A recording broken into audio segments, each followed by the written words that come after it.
నేను మీకు మాటిస్తున్నా, ఈ పథకాలు ఉన్నాయి. 3 గ్యాస్ సిలిండర్లు మహిళలకి ఉన్నాయి. మహిళలకు ఉచిత బస్సు ప్రయాణం ఉంది. 20 లక్షల ఉపాధి అవకాశాలు యువతకు ఉన్నాయి. అలాగే 25 లక్షల ఆరోగ్య బీమా ఉంది ప్రతి కుటుంబానికి. ఇవన్నీ ఉన్నాయి. వీటన్నిటికీ మించి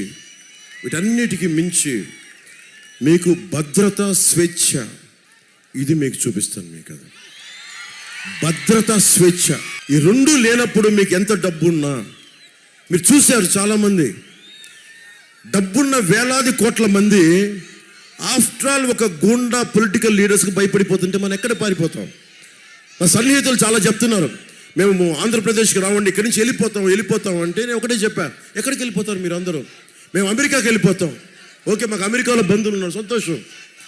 అక్కడేమో బ్లాక్ లైవ్స్ మ్యాటర్ అంటున్నారు, మళ్ళీ ఇంకో ప్యారల్గా వైట్ లైవ్స్ మ్యాటర్ అంటున్నారు. మన బ్రౌన్ లైవ్స్కి where does it matter to them? In which way does it matter to them? మనం ఎక్కడికి పారిపోలే, మనం భారతీయులం. ఇది మన నేల, మన ఆంధ్ర, మన తెలుగు. ఇక్కడే కొట్లాడి నిలబడి దమ్ముగా నిలబడాలి తప్ప ఒక గుండా పరిపాలిస్తున్నాడు, ఒక గుండగర్ది చేసే వ్యవస్థ ఉందని పారిపోకూడదు.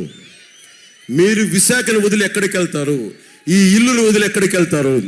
ఈ సందుని దాటి ఎక్కడికి వెళ్తారు? మీరు ఎక్కడికి వెళ్ళను, ఎక్కడే నిలబడాలి. మీరు ధైర్యం తెచ్చుకోకపోతే నేను మీ గుండెలకి నిప్పంటించడానికి వచ్చాను. అధికారం కంటే ఒక నిప్పు